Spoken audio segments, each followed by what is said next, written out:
Okey, kali ni kereta aku tak boleh start sebabkan bateri dah kong. Jadinya jom kita start kereta kita guna jumper yang aku dah pakai lama dah, yang banyak orang kecam.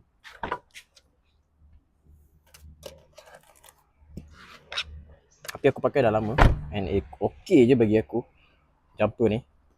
So jom kita jumper kereta ni. Okay, so kalau kita tengok aku crank, memang dia tak boleh hidup.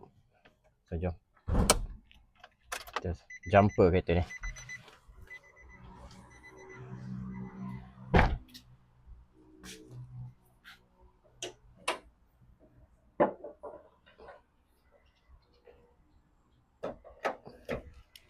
Right, jangka hayat bateri pun dah tiba masa dah pun.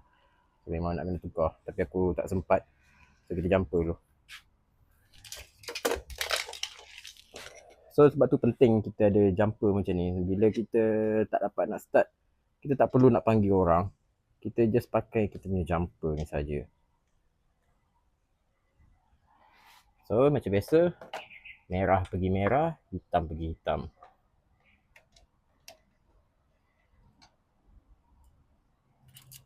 Dah pasang, jom kita start.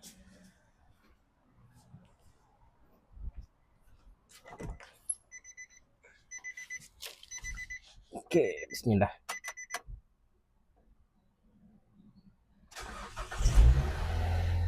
Alhamdulillah, kereta dah hidup.